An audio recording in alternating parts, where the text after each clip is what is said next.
Muy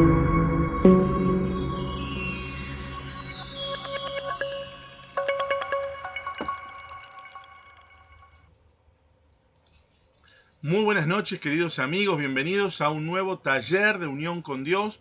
Como todos los miércoles a las 20 horas tenemos nuestro nuevo espacio aquí para hablar de liturgia y sacramentos. Así que les doy la bienvenida a todos los que ya están conectados por Zoom. Les pido que vayan prendiendo sus cámaras y también les doy la bienvenida a los que van a ver este video después en nuestro canal de YouTube.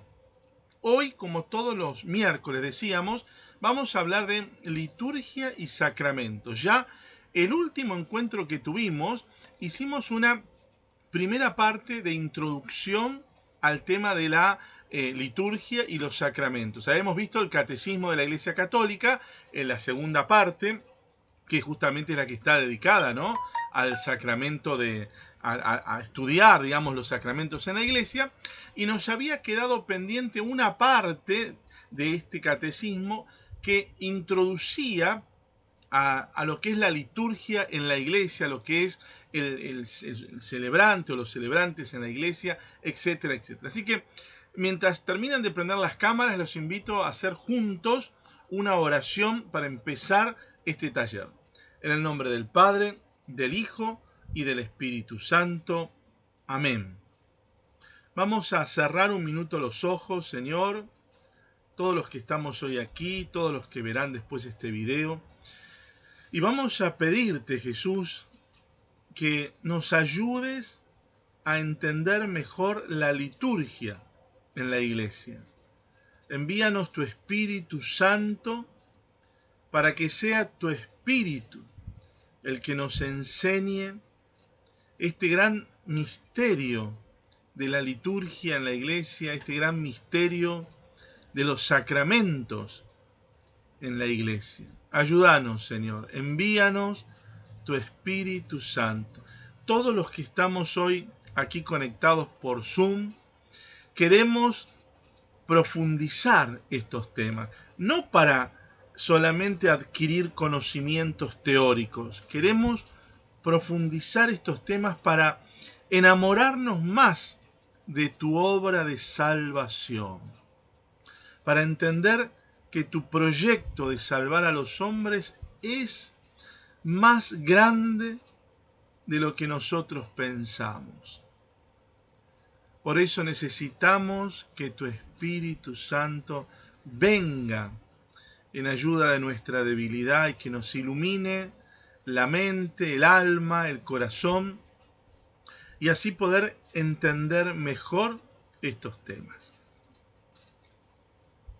Te lo pedimos como siempre, por intercesión de nuestra Madre, la Santísima Virgen María, en el nombre del Padre, del Hijo y del Espíritu Santo. Amén. Bueno, queridos hermanos, nos había quedado pendiente ya de la semana pasada esto que estamos viendo aquí al costadito, el Catecismo de la Iglesia Católica. Bueno, muchos me dicen que los que están aquí por Zoom no lo ven por lo general así que vamos a compartir pantalla. Además de grabarlo, ustedes los que están ahora en vivo lo pueden ver con pantalla compartida. A ver, alguno que me prenda el micrófono me pueda confirmar si ya estamos viendo. ¿Ya se ve? A ver, alguno de todos los que están ahí por Zoom. Sí. Se ve, perfecto. Sí, bien, perfecto. Entonces vamos a retomar. Fíjense, vamos a hacer primero un recuerdo de lo que vimos el anterior día de taller, ¿no? Fíjense ustedes, el anterior día de taller lo que hemos visto era toda la introducción de la segunda parte del catecismo. Ustedes saben que la segunda parte del catecismo de la Iglesia Católica está dedicada a hablar justamente de la celebración del misterio cristiano, cómo la Iglesia, a través de la liturgia, a través de los sacramentos, cómo se celebra este gran misterio de Cristo, ¿no? Habíamos visto una parte en general, les había pedido a todos los que estaban participando que puedan leer, si tenían tiempo, estos números, ¿no? Estamos hablando del número del parágrafo 1066 en adelante del catecismo, que justamente abarca esta parte. Hoy vamos a ver lo que nos quedó sin terminar de la semana pasada, porque ustedes no se olviden que a partir de la semana que viene empezamos a ver sacramento por sacramento del catecismo, empezamos a ver un montón de temas que hacen a la vida litúrgica, a la vida sacramental. Entonces, esta parte, la introducción de la segunda parte, nos brinda detalles, elementos que sí tenemos que tener en cuenta a la hora de hablar de los sacramentos, ¿sí? Fíjense que la segunda sección, pongo aquí, la segunda sección de esta, digamos, vamos así, estamos en la segunda parte. En la primera sección que vimos la semana pasada y que hoy vamos a terminar de ver, hace una introducción a la vida litúrgica y a la vida sacramental de la Iglesia. La segunda sección aborda ya propiamente cada uno de los 7 sacramentos. Y esto tendremos muchos talleres de acá a fin de año, incluso el año que viene, para hablar de cada uno de estos 7 sacramentos. Hoy vamos a leer y a meditar muchos de los parágrafos que van del 1136 al 1199 del catecismo, que no es otra cosa que una introducción a lo que es la liturgia en la iglesia. Fíjense que vamos a ver quién celebra, cómo celebra, cuándo se celebra y dónde se celebra. Digamos, las preguntas básicas cuando estudiemos cada uno de los sacramentos, ¿no? También nos preguntaremos quién celebra el sacramento, cómo lo celebra, cuándo se celebra y dónde se celebra. Son palabras claves para cada uno de los 7 sacramentos. Vamos a comenzar entonces, hacemos clic en, si alguno me está preguntando, el link para el catecismo, para ver todo sobre el catecismo, recuerden ustedes que lo tienen en la plataforma propia de este taller. Si alguno vamos a cambiar aquí, que estamos aquí. Ahora sí, si alguno está conectándose en sus primeras veces a este taller se llama Liturgia y Sacramentos. Lo tenemos todos los miércoles a las 20 horas aquí por Zoom en Unión con Dios, y esta es la plataforma propia del taller. Si alguno no entró, visite la plataforma porque están videos anteriores de formación. Todos los videos que hemos dado de este taller están subidos aquí para que ustedes puedan profundizar. Si les gusta el tema de la liturgia y los sacramentos en la iglesia, no pueden no visitar la plataforma. Además, en la plataforma tienen el acceso a el catecismo, ¿sí? Que ahora yo lo estoy viendo, porque ustedes dicen, Nicolás, ¿cómo accedo yo a leer el catecismo? Entran a la plataforma y buscan la segunda parte del catecismo de la Iglesia Católica, ¿sí? Y ahí mismo tienen todo el material, ¿sí? Por si alguno no lo tiene presente todavía, fíjense, vamos a poner aquí unioncondios.org/taller-sacramentos, que es propiamente, a ver si me pueden ver ahí, aguárdenme un segundo, para los que están aquí, aguárdenme un segundito, por favor, que ponemos bien.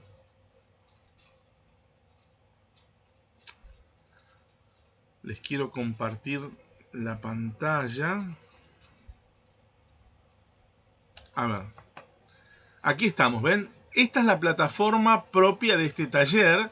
Si ustedes navegan por la plataforma, en un momento van a tener videos de los anteriores talleres, ¿ven? Acá tienen un montón de videos, incluso tienen también los talleres de verano para chusmear de todo. Y aquí en PDF tienen el Catecismo de la Iglesia Católica, la segunda parte, hacen clic ahí y abren para leer y estudiar todo el catecismo que vamos a ir viendo en este taller. Así que no dejen de visitar la plataforma web, que es importante para que podamos ir estudiando en la semana lo que estamos viendo. Cierro aquí, entonces volvemos al catecismo. Fíjense Estamos en el catecismo, en la segunda parte del catecismo, y vamos a los números 1136 en adelante. Celebrar la liturgia de la iglesia. Fíjense, la primera pregunta que nos encontramos acá, y es importante hacerla, ¿no? Uno dice, ¿quién celebra la liturgia? ¿Quién se anima a leer el número 1136 de los que estamos aquí por Zoom? Cualquiera, el primero que se anime, prenda el micrófono y lee 1136. Vamos. La liturgia es acción del Cristo total, Christus totus. Los que desde ahora la celebran más allá de los signos participan ya de la liturgia del cielo, donde la celebración es enteramente comunión y fiesta. Qué interesante esto, ¿no? ¿Quién es el que se celebra? La acción en el fondo es del mismo Cristo, ¿no? Ahí lo dice en latín, ¿no? El Christus totus, ¿no? Pero de fondo toda celebración tiene a Jesús como elemento central. Uno dice, sí, pero está el celebrante, sí. El celebrante preside la celebración. Nosotros participamos, somos también celebrantes, pero detrás de todos nosotros está Cristo, ¿sí? Por eso es que después de eso, la iglesia, bueno, va a hacer toda una introducción a los celebrantes de la liturgia celestial, ¿no? Va a tomar muchas citas del Apocalipsis. Yo ahora no me meto en eso, pero léanlo. El número 1137, el número 1138, etcétera, etcétera. Sí nos vamos a detener, no en la liturgia celestial, diríamos, sino en los celebrantes, aquí en concreto, de la liturgia sacramental. Fíjense qué interesante el número 1140. ¿Quién se anima a leerlo?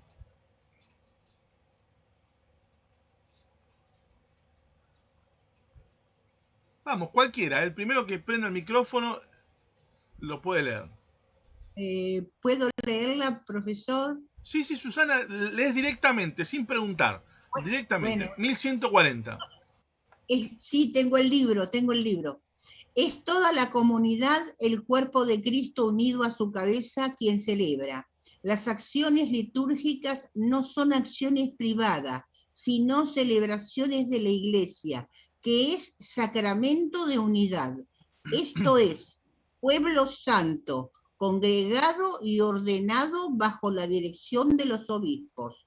Por tanto, pertenecen a todo el cuerpo de la Iglesia, influyen en él y lo manifiestan, pero afectan a cada miembro de este cuerpo de manera diferente, según la diversidad de órdenes, funciones y participación actual. SC 26. SC, Susana, refiere a un documento del Concilio Vaticano II, ¿no? Ahí lo tengo, lo tengo el concilio también al lado mío. Sacrosanctum Concilium.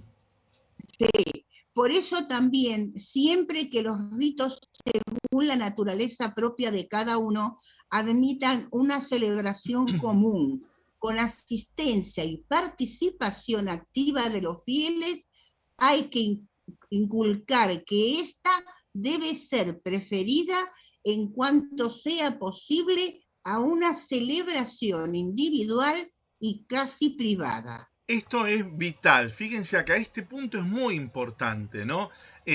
Refiere más que nada a la celebración eucarística, pero cualquiera de los sacramentos podemos aplicarlo. En primer lugar, los celebrantes son toda la comunidad. Todavía escucho en mucha gente, hay un resabio, ¿no? Vaya a saber de dónde viene, que dice, no, es el sacerdote el celebrante. No.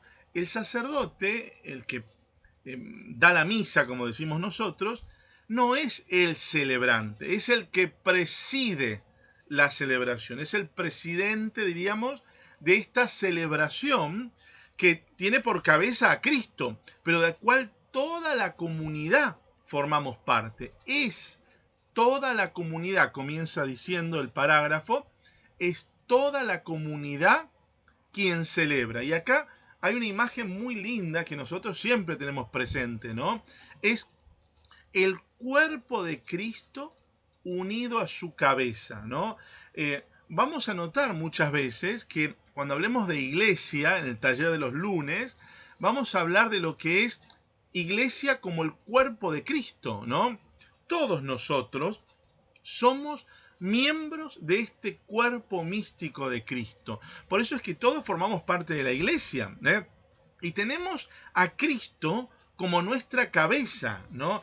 Formamos todos una comunión. Y de manera especial, fíjense, el 1140 lo repite varias veces, ¿eh?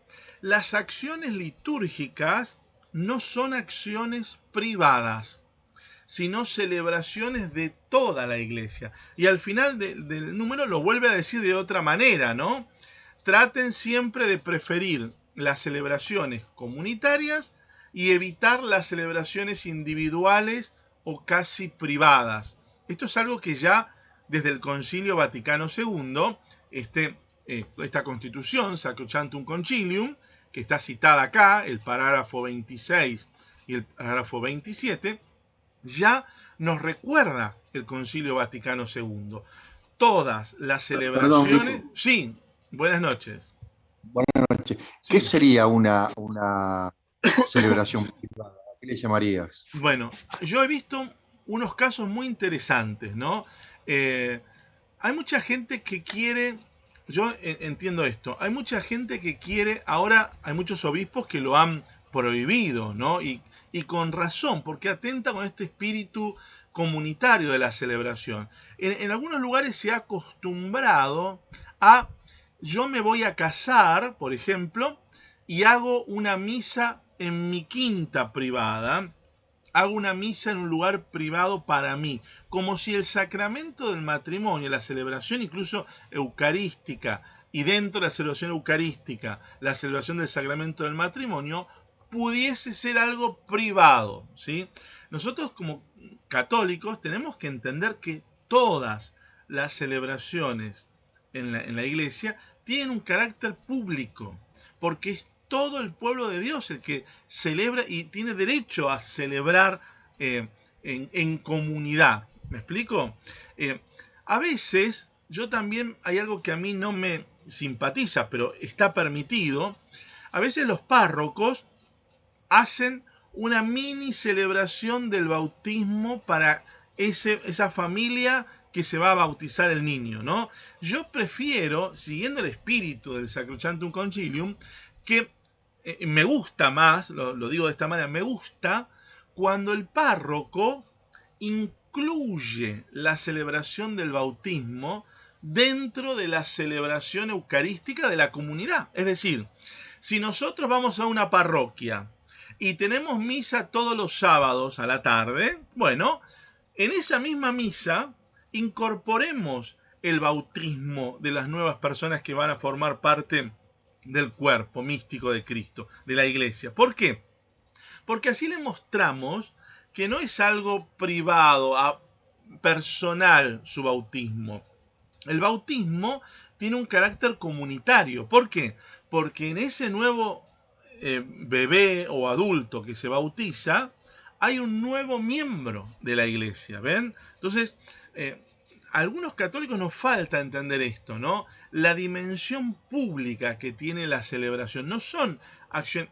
Claro que ustedes me van a decir, Nicolás, por supuesto que un sacerdote, qué sé yo, puede hacer, digamos, celebraciones individuales, como dice al final, o casi privadas. Por ejemplo, si yo tengo un sacerdote viviendo solo o en el campo y antes de dormir quiere ir a hacer su celebración de la misa, por supuesto que no va a salir a buscar a los vecinos porque está en su domicilio y quiere ofrecer la Santa Misa en ese día, ¿sí? Por supuesto. Pero digamos, a nivel parroquial, a nivel eclesial, a nivel diocesano, siempre uno tiene que tomar conciencia que las celebraciones son comunitarias, son públicas, son para todos, porque somos todos el pueblo de Dios, somos todos miembros de Cristo y todos en comunidad nos reunimos para celebrar los misterios, ¿sí? Seguimos un poquito más.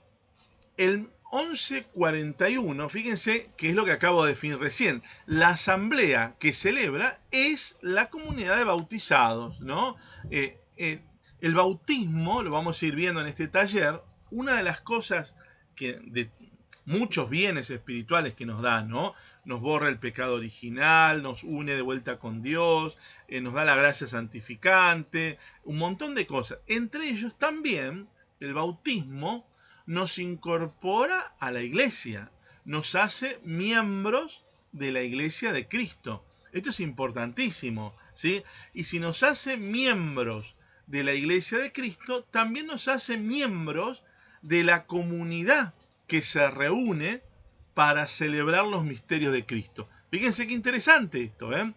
Todos por el bautismo formamos parte de la iglesia de Cristo. Esto es importantísimo. Pero claro, esta participación en la iglesia de Cristo varía, difiere, no en cuanto a dignidad, ojo con esto, sino en cuanto a funciones que cumplimos, ¿no? El sacerdote preside la celebración. El resto de nosotros celebramos junto con el sacerdote, ¿no? Y dentro de la celebración también cada uno tiene distintos ministerios, ¿sí? Formas de participación, de funcionar, diríamos, dentro de la celebración. ¿Quién se anima a leer el 1142 que nos va a hablar de esto? A ver, anímense. Cualquiera, ¿eh? Pero todos los miembros no tienen la misma función. Algunos son llamados por Dios y por la Iglesia a un servicio especial de la comunidad. Estos servidores son escogidos y consagrados por el sacramento del orden, por el cual el Espíritu Santo lo hace aptos para actuar como responsables de Cristo, cabeza, para el servicio de todos los miembros de la Iglesia. Ahí cita otro documento del Concilio Vaticano II que se llama Presbyterorum Ordinis, ¿sí? El párrafo 2 y el 15. Seguimos, ¿sí? El ministro ordenado es como el ícono de Cristo sacerdote, por ser en la Eucaristía donde se manifiesta plenamente el sacramento de la Iglesia. Es también en la presencia de la Eucaristía donde el ministerio del obispo aparece en primer lugar y en comunión con él el de los presbíteros y los diáconos. Este punto es muy interesante, tiene un montón de temas ricos, ¿sí? Lo primero que tengo que recordar, que también viene de una vieja reminiscencia, diría yo, ¿no? Es algo que muchos católicos sienten como una distinción de dignidad, ¿no? A veces uno dice, no, porque él es el sacerdote, debe estar más cerca de Dios, es más digno que yo, que no. Acá claramente muestra algo importante. El ministerio sacerdotal, que viene a través del sacramento del orden, por el cual algunas personas son llamadas en la iglesia por Dios para un servicio especial a la comunidad, como dice este parágrafo, corresponde a una función en particular dentro de la iglesia, no a una dignidad mayor o distinta del resto de la comunidad eclesial. Esto es el primer punto muy importante, ¿no? Entender que todos por el bautismo tenemos la misma dignidad. Aquellos que están participando los lunes del curso de eclesiología y derecho canónico, algo ya hablamos en lunes anteriores cuando decíamos, ¿no? Por el bautismo todos pasamos a ser fieles cristianos, ¿sí? Y tenemos la misma dignidad de hijos de Dios, y la misma dignidad por ser justamente bautizados, miembros de la Iglesia de Cristo. Pero las funciones dentro de la iglesia varían. Habíamos visto, algunos son clérigos, es decir, por el sacramento del orden, son llamados por Dios y por la iglesia a cumplir un servicio especial, clérigos, y otros, los que no son clérigos, los que no tienen el sacramento del orden, son laicos. ¿Ven? Pero es una distinción a nivel de función dentro de la iglesia. Esto es importante, ¿no? A continuación, fíjense que termina el 1142 hablando del ministro ordenado como el ícono. Ícono es una imagen, ¿no? Es una imagen que representa algo importante, ¿no? La iconografía a lo largo de la iglesia fue muy importante. Muchos que yo conozco les gusta mucho ver los íconos, ¿no?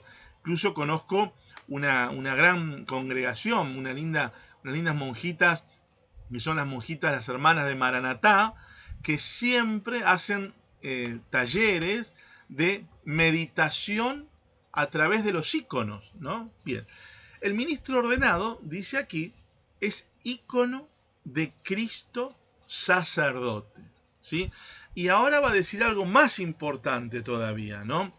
¿Dónde se manifiesta plenamente el sacramento de la iglesia? ¿Sí? Fíjense acá la última parte. Por ser en la Eucaristía donde se manifiesta plenamente el sacramento de la iglesia, es también en la presidencia, el que preside la Eucaristía. Y fíjense acá, donde el ministerio del obispo aparece en primer lugar y en comunión con él el de los presbíteros y diáconos. Esto es importante, lo vamos a ver en los talleres de los lunes, ¿sí? Pero acá lo vamos a mencionar igual, y los lunes vamos a ver la parte legal, canónica de todo esto. Pero ustedes saben que el sacramento del orden sagrado tiene 3 niveles, podríamos decirlo ahora más grosamente, ¿no? El nivel del diaconado, los diáconos, que reciben el sacramento del orden en primer nivel. El nivel del presbiterado, son aquellos que nosotros conocemos como los curas, los sacerdotes, ¿no? Pero existe la plenitud del sacramento del orden, que la recibe el obispo. Como el obispo es el que recibe la plenitud del sacramento del orden, es el obispo el que tiene en comunión con él al presbítero y al diácono para que le ayuden en esta misión santificadora de la iglesia. ¿Me siguen hasta acá? Profesor, Sí, Susana. ¿qué es más importante? No importante, pero ¿qué viene primero de los párrocos? ¿Diáconos y después presbítero o presbítero y después diácono? No, digamos, el sacramento del orden tiene 3 niveles, en donde se le va administrando el sacramento del orden a una persona, en primer lugar, a través del diaconado, ¿sí? Hay personas que reciben el sacramento del orden en el primer nivel, que es el diaconado, directamente para quedarse como diáconos en la iglesia. Ustedes saben que la Iglesia Católica tiene la posibilidad de que solteros o casados puedan ser diáconos, ¿sí? Una persona soltera puede ser diácono en la iglesia. Una persona casada también puede ser diácono. Ahora, la iglesia, para acceder al siguiente nivel del sacramento del orden, que es el presbiterado, ahí sí requiere que la persona sea varón y célibe, es decir, soltero, ¿sí?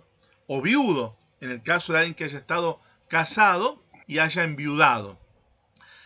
Ese segundo nivel se lo da a todos los que ya recibieron el primer nivel, que es el diaconado, y son llamados por Dios y por la iglesia a ejercer este segundo grado del sacramento del orden, que es el presbiterado. El presbítero es el que conocemos nosotros como el cura párroco, el sacerdote que celebra misa de una congregación o de una parroquia, ¿sí? El curita, digamos.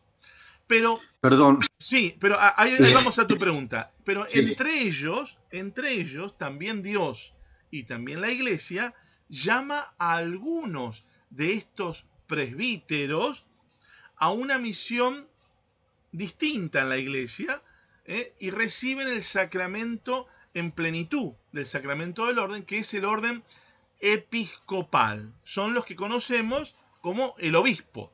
¿Me siguen? Ahí sí tu pregunta, te escuchamos.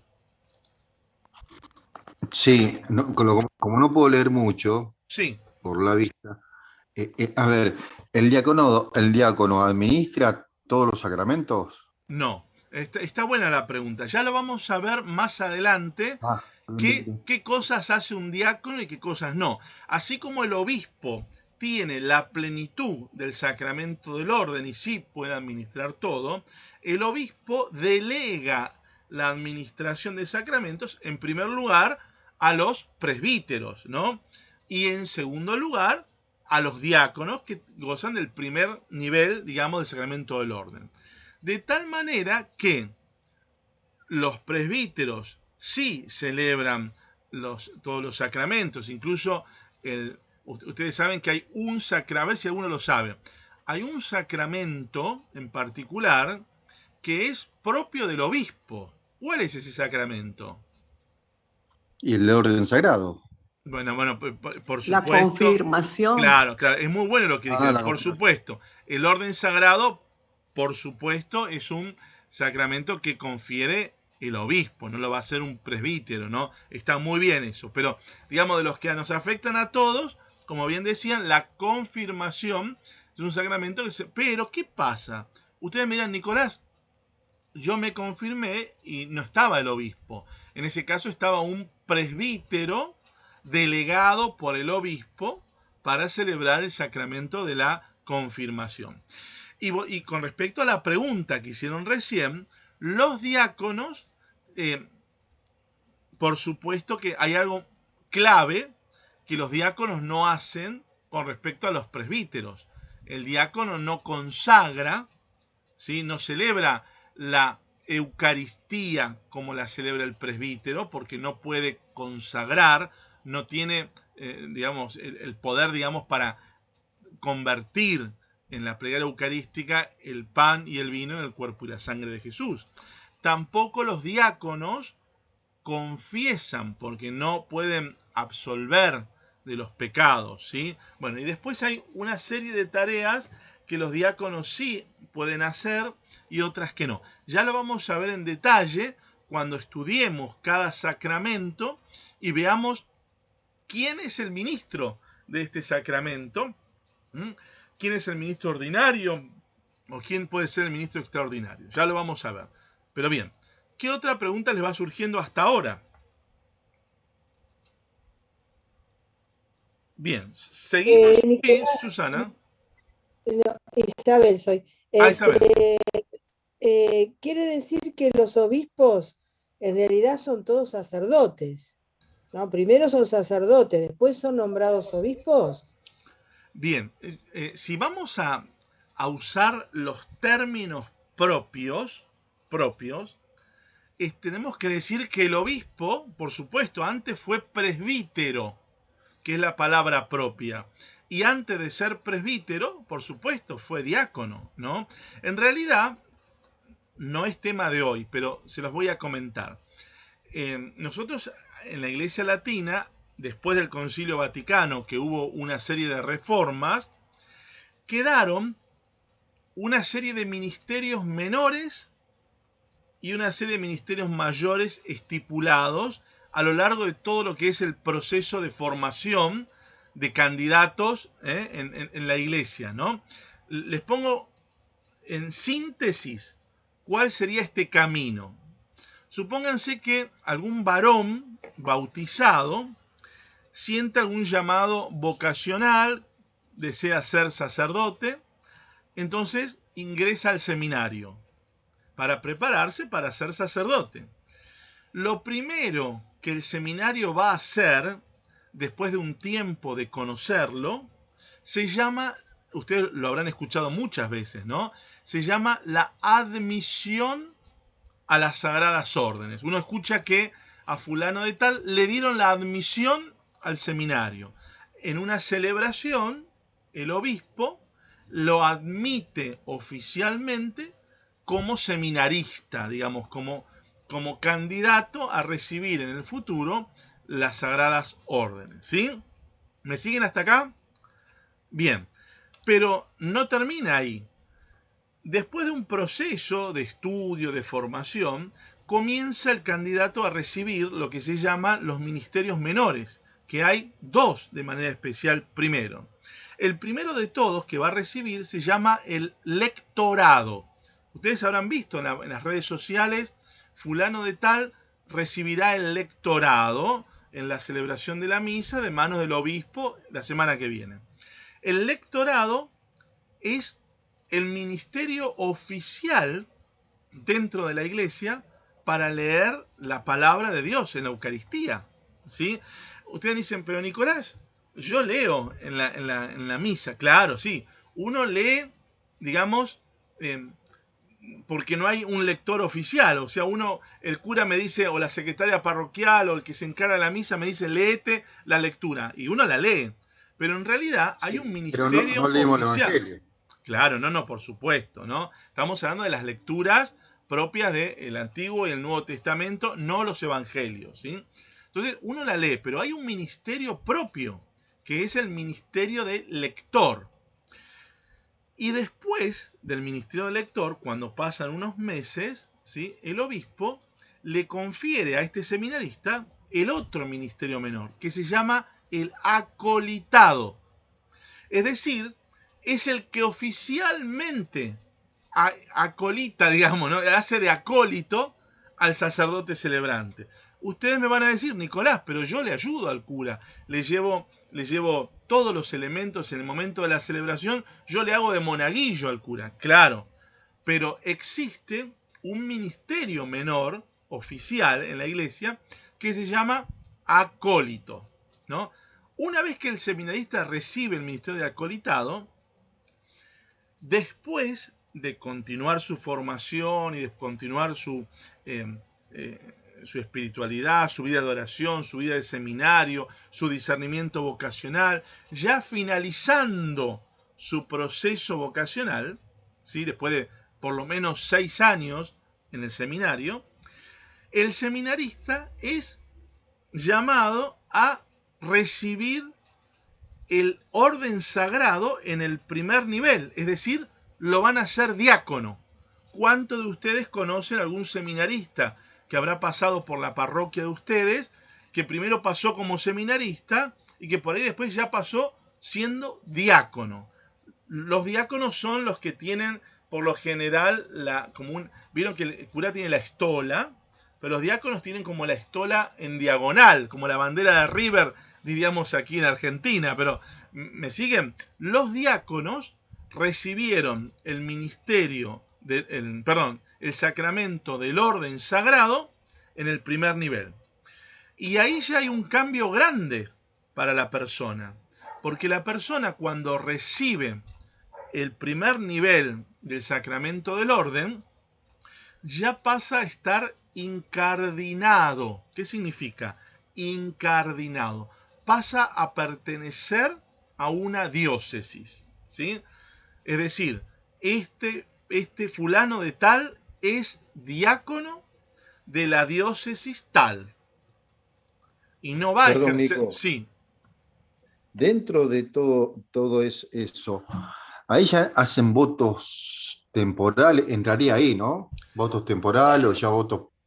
Bueno, te invito a que participes los lunes a las 20 horas de nuestro taller de eclesiología y derecho canónico, porque ahí hablamos de esto, ¿sí? Ya tenemos un video sobre este tema, pero lo aclaramos igual. ¿Se acuerdan que yo les dije recién que todos los bautizados somos fieles cristianos? Pero dentro de los fieles cristianos, imagínense una parte que son los que reciben el orden sagrado, se llaman clérigos. Y el resto, los que no recibimos el orden sagrado, se llaman laicos. Dentro de la iglesia, laicos y clérigos pueden hacer votos o no. Eso va a depender si están en una congregación, si están en una sociedad de vida apostólica, si están en un instituto de vida consagrada o no. Eso lo estudiamos los lunes en el taller sobre derecho canónico, ¿sí? Pero tu pregunta es buena esa. Yo conozco sacerdotes que son diocesanos, es decir, el que tiene una parroquia en casa, digamos, depende de la diócesis.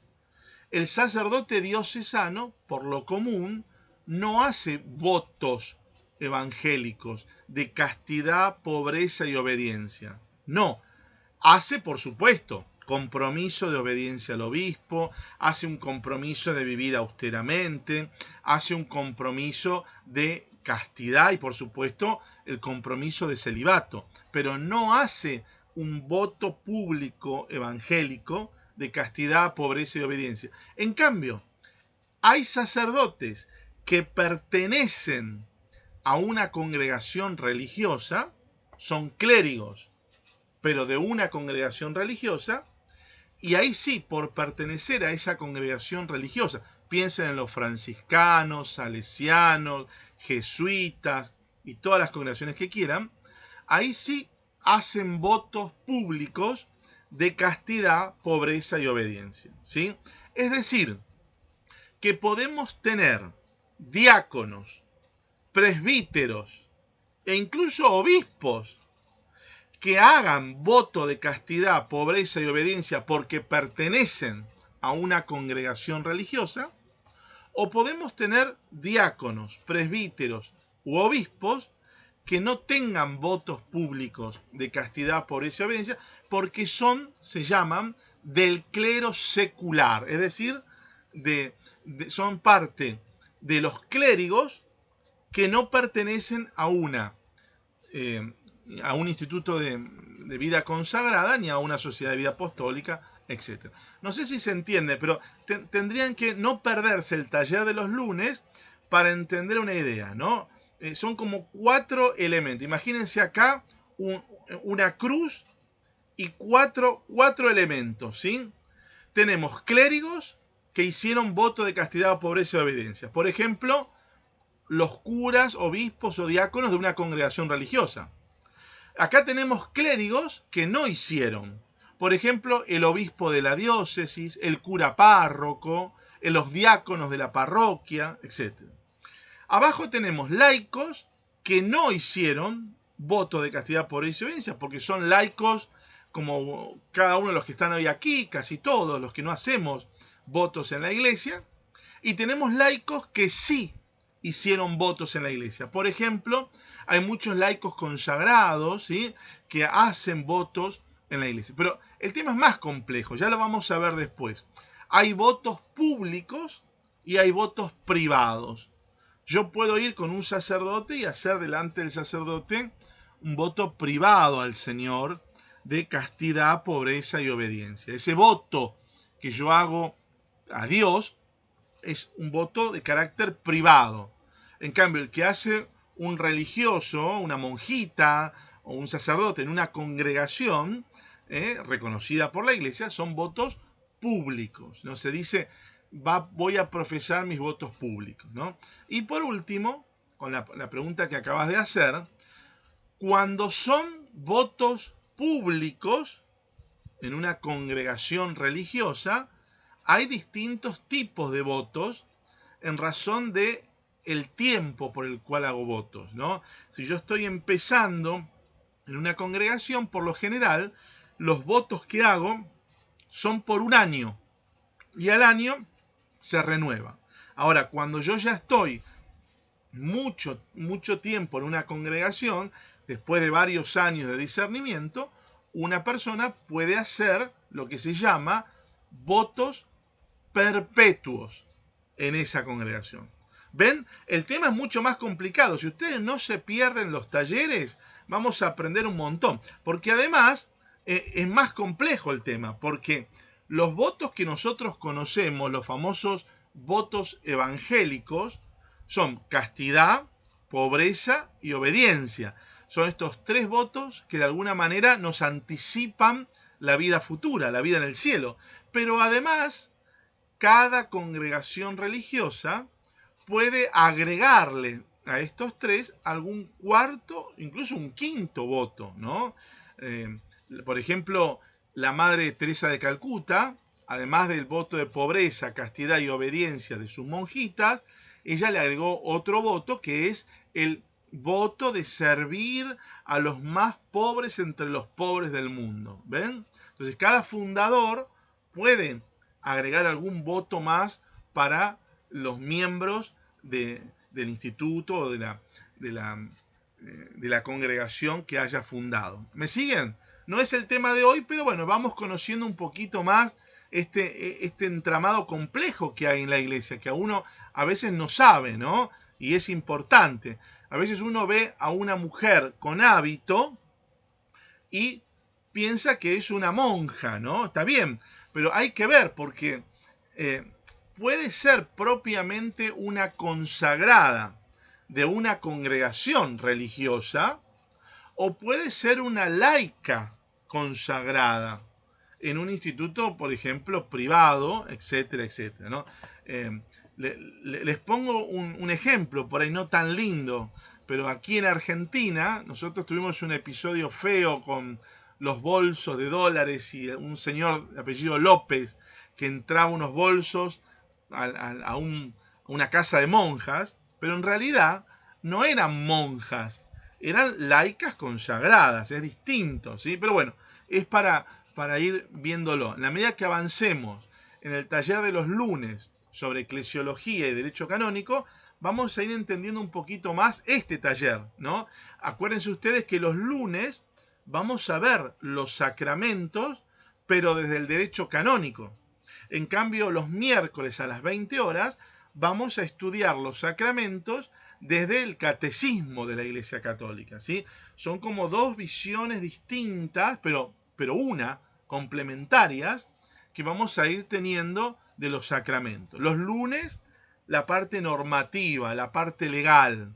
Los miércoles, más la parte pastoral, catequística de los sacramentos. ¿Me siguen hasta aquí? Bien. Profesor, ¿puedo Perdóname. hacer una Sí. pregunta? Antes de la pregunta de Susana, déjenme terminar la idea por la que empecé. El candidato primero recibe la admisión, después el lectorado, después el acolitado, después el diaconado y después recibe el presbiterado, es decir, es cura, ¿no? Una vez que es cura, presbítero, algunos de los curas de la diócesis, algunos de los presbíteros, pueden ser llamados por Dios y por la Iglesia a ser obispos, es decir, ya no estar a cargo de una parroquia, de una comunidad parroquial, sino estar a cargo propiamente de una diócesis, ¿sí? de todo un conjunto de parroquias. Eso lleva tiempo, hay requisitos, etcétera, etcétera, etcétera, que ahora no los vamos a ver, ¿sí? Pero volviendo a la pregunta que había hecho Susana, primero, no es que uno puede ser obispo. En realidad, uno podría... no me quiero meter ahora, pero antes de recibir la orden plena, tiene que ir pasando por los anteriores. Es así como se da en lo cotidiano, siempre, ¿sí? Bien, ahora sí, Susana, tu pregunta. Profesor, usted habló de ese señor que robaba y llevaba la plata de la consagrada, pero las consagradas estaban consagradas por el obispo de Mercedes de Luján, porque es un obispado Mercedes. Claro, sí, por supuesto. Eran laicas consagradas, no eran religiosas de una congregación religiosa en la iglesia, digamos. No se preocupen ahora, ya veremos, y aparte ni siquiera es tema de este taller, es tema del taller de los lunes de Derecho Canónico, entender cuál era la figura jurídica de de este conjunto de personas dentro de la iglesia. ¿Me siguen? Pasa por ver cuál es la figura jurídica dentro de la iglesia, ¿sí? Yo insisto, vamos a lo más práctico. Vos te encontrás con alguien que te dice, yo soy sacerdote. ¿Qué significa que sea sacerdote? No, que es presbítero, es decir, que recibió el orden sagrado en el grado presbiteral. Perfecto. Es presbítero. ¿De dónde? ¿Dónde está incardinado? ¿Está en una diócesis incardinado? Por ejemplo, pertenece a la diócesis de, qué sé yo, de arquidiócesis de Mercedes Luján, pertenece a la arquidiócesis de Buenos Aires. ¿De dónde es? ¿O es presbítero de una congregación religiosa? ¿Es franciscano? ¿Es dominico? ¿Es salesiano? ¿Es jesuita? ¿Ven? Hay distintas personas jurídicas dentro de la iglesia. No lo vamos a ver ahora. Pero si les interesa todo este tema, no dejen de participar del taller de los lunes a las 20 horas. Y si ya que estamos, pasamos aquí el aviso. No sé si todavía no lo tengo para mostrárselos. No, todavía no lo tengo. Pero ya tiene una plataforma web propia que es unioncondios.org/taller, como todas, _eclesiología. Si alguno quiere ir entrando en el tema, ya puede ir visitando la plataforma y conociendo más. Bien. Profesor, Sí. perdón, una consulta. Y Sí, con cómo no. los cursos de las órdenes menores, lo del acolitado, el lectorado, digamos, Sí. te pongo un ejemplo. Un sacerdote me pide, yo no tengo las órdenes menores, me pide un sacerdote que haga la celebración de la palabra. Y entonces habría aquí algún problema con el tema del lectorado, porque se supone que en la celebración de la palabra se hace, ¿verdad?, lo que es la lectura del Evangelio y la pequeña reflexión. ¿Ahí habría algún problema o No, cómo no. es en este caso? Acá, por ejemplo, un sacerdote me puede pedir a mí ayudarle a repartir la comunión.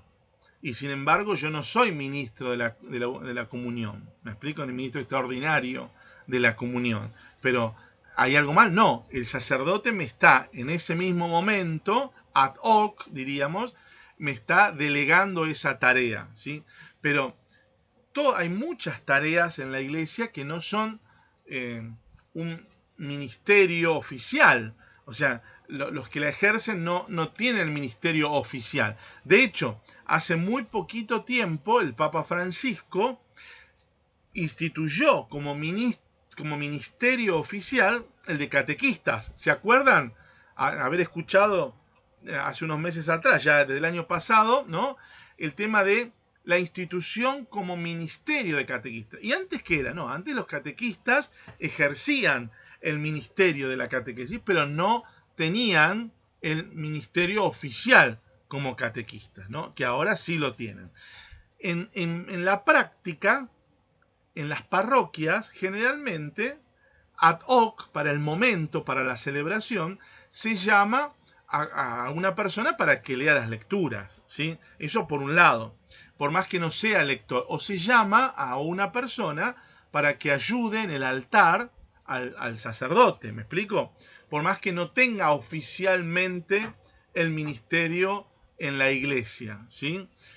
El Papa Francisco, esto ya tuvimos un taller nosotros en Unión con Dios, lo pueden buscar en el canal. El Papa Francisco también hace poco tiempo hizo un cambio en el derecho canónico, permitiendo que no solo varones, sino mujeres puedan ejercer oficialmente el ministerio de lector y acólito en la iglesia.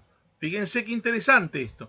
Yo mencioné a un varón candidato digamos, como seminarista, candidato al sacerdocio, que recibe el lectorado y que recibe el acolitado. ¿Me siguen?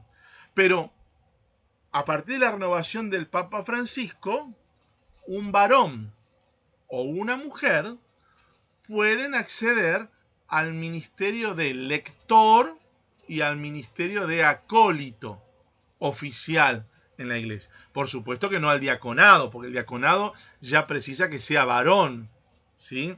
Mucho menos al sacerdocio, que precisa que sea varón y célibe, ¿sí?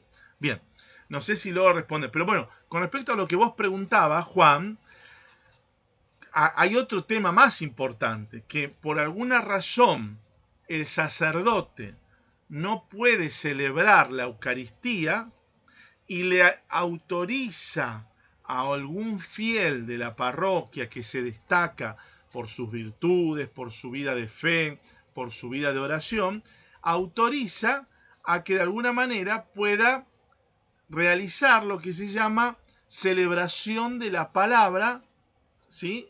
Con comunión, ¿no? Es decir, un miembro de la comunidad, insisto, elegido por el sacerdote, por el párroco, ¿no? Autorizado por el párroco, ante un impedimento del párroco por celebrar la Eucaristía, le permiten guiar esta celebración en donde van a leer las lecturas y van a recibir la comunión que siempre está guardada en el sagrario.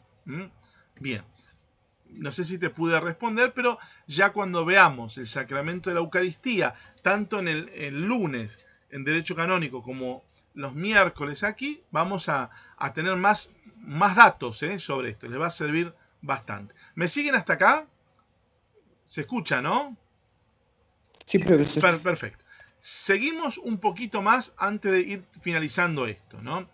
Hay muchos números más para que ustedes vean, ¿no? Que yo se los dejo a ustedes aquí, lo que hablamos recién. Ven, el 1143 menciona a los acólitos, a los lectores, etc. No me voy a meter ahora en este tema. Nos queda el cómo celebrar, que va a hablar de los signos y los símbolos, ¿sí? Esto es importante. Yo se los dejo para que ustedes lo lean, porque cuando en este taller más adelante veamos cada uno de los sacramentos, vamos a ver cuáles son los signos y los símbolos propios de cada sacramento. ¿Me siguen? Por ejemplo, si yo celebro el bautismo, hay muchos elementos que están en la celebración del bautismo, ¿no? No solo el agua bendita, la pila bautismal, aparecen unos óleos, aparecen un montón de elementos. No se preocupen, ya los vamos a ver más adelante, ¿no? Bueno, habla todo el tema acá, yo se lo dejo para que ustedes lo lean lo mismo. Otro elemento importante de los sacramentos tiene que ver con las palabras y las acciones. No se olviden ustedes que hay palabras determinadas y determinantes para la celebración del sacramento, ¿no? Cuando uno se va a confesar, espera que después de haber confesado los pecados, el sacerdote me ponga su mano en la cabeza, pero de manera especial espero que me dé las palabras de la absolución, ¿no? En nombre de la Iglesia yo te absuelvo de todos tus pecados, por la facultad que me confirió la Santa Iglesia, te absuelvo de tus pecados, en el nombre del Padre, del Hijo y del Espíritu Santo. Cuando uno bautiza, también espera las palabras propias. No me imagino un cura o un diácono bautizando y que diga, bueno, en este momento te voy a bautizar, punto. No, hay unas palabras propias del sacramento que hacen al sacramento, ¿no? Yo te bautizo en el nombre del Padre, del Hijo y del Espíritu Santo. También hay elementos que están importantes en un sacramento. Si yo voy a bautizar, tiene que estar el agua. Yo no puedo decir, no hay agua, le voy a tirar un poco de harina en la cabeza porque no tenemos agua. No, no puedo bautizar tirando harina. Tengo que bautizar con agua. Esto es importante, ¿no? Esto es como si un cura dijera, bueno, no hay vino, vamos a poner la hostia y un poco de Coca-Cola. No, no puedo consagrar con otra especie que no sea pan y vino. ¿Me siguen? Ya lo vamos a ver cuando veamos esos sacramentos. Tienen tanta... Sí, Susana. Perdón. Es con agua porque es cuando San Juan lo bautizó a Jesús, viene de ahí.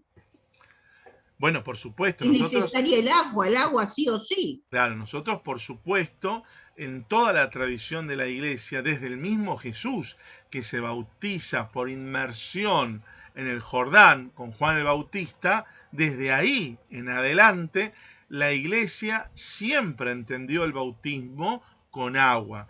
Lo que ha variado a lo largo de los siglos es la forma de bautizar a la persona, ¿no? De hecho, hoy, por lo general, no se bautiza por inmersión, es decir, no agarramos al que se va a bautizar y lo sumergimos en el agua por completo como solía bautizar Juan el Bautista, ¿no? Como se habrá bautizado Jesús. Por lo general, derramamos agua en la cabeza del que se va a bautizar. ¿Me siguen? Pero, digamos, el bautismo siempre tiene como elemento fundamental para su validez el agua. El agua tiene que estar siempre presente. Si no, no existe el bautismo válido, sacramental, si no hay agua presente, ¿sí? Ya lo vamos a ver estos temas, pero está bueno que vayan despertando preguntas. A mí me gusta porque son preguntas que después, cuando veamos cada sacramento, va a tener respuestas, Pero bueno, lo que tenemos en claro hasta ahora es que las palabras son muy importantes en cada sacramento. Las acciones son muy importantes, ¿sí? No es lo mismo hacer una acción que hacer otra, ¿sí? Es muy importante los signos y los símbolos que se utilizan en muchísimos de los sacramentos, ¿sí? Imagínense ustedes, yo voy a, el cura, digamos, va a administrar la unción de los enfermos y necesita el óleo de los enfermos para administrar el sacramento. Eso es importante. No va el cura y dice, bueno, te doy con mi mano, con mi bendición, te doy el sacramento de la unción de los enfermos. No, necesita el óleo de los enfermos, que es por el cual que se utiliza justamente para administrar ese sacramento, ¿sí? Así con cada uno, cada sacramento tiene sus propias palabras, sus propias acciones, sus propios símbolos, sus propios gestos, que por supuesto parten, como decía Susana, parten de la vida misma de Jesús.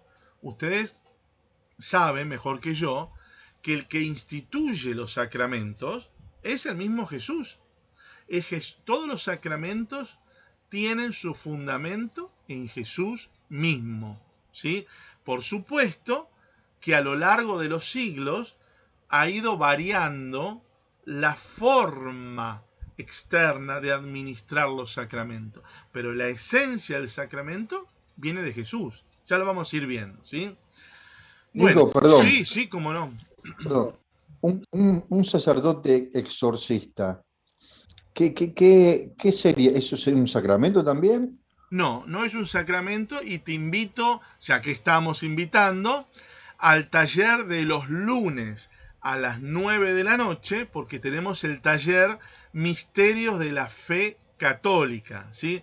Acá les pongo la publicidad. Este taller que se da los lunes, Bien, y bien. si querés mirar videos sobre lo que es el exorcismo y todo eso, en la plataforma de este taller tenés, ¿sí?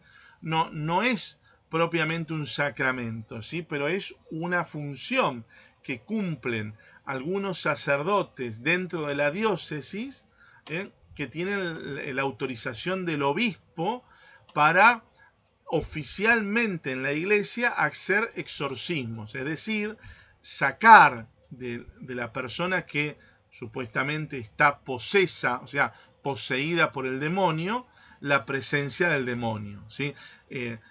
Más profundidad de estos temas, venite al taller de los lunes a las 9 de la noche, porque ahí sí hablamos de lo que es la posesión del demonio, de un montón de temas más, de demonología, de angelología y de escatología cristiana, ¿sí?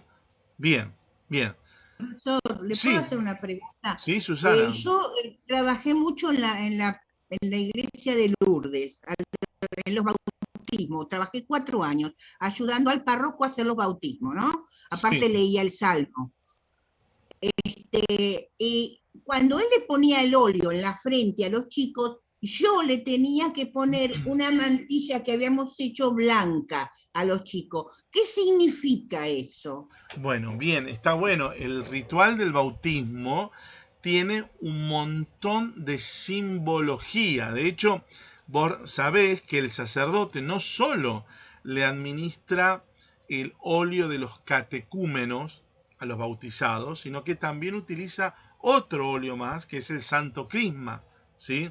Pero bueno, yo no me voy a meter ahora en el detalle porque ya lo vamos a ver cuando veamos el bautismo, el sacramento del bautismo y la simbología que tiene cada cosa dentro del ritual del bautismo. Por supuesto que a veces pasa que algunos sacerdotes resaltan algunos elementos más que otros, ¿no? Por ejemplo, por decir una tontería, a mí me gusta cuando el sacerdote, después de bautizar a la criatura, pide un aplauso para toda la comunidad, para que la comunidad dé la bienvenida al niño bautizado. Hay curas que a veces lo pasan, no lo hacen, y por ahí tiene un símbolo muy lindo de incorporar. Bueno, varía muchísimo después de cada rito, de cada ritual de sacramento. Obviamente, aquí en la iglesia latina, en la iglesia oriental y en muchísimos ritos distintos dentro de la iglesia, ¿no? Pero bueno,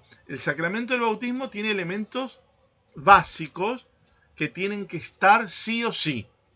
Y tiene elementos secundarios que pueden estar o no, y no hacen a la validez del bautismo. La mantita, como vos decís, no hace a la validez del sacramento del bautismo, ¿sí?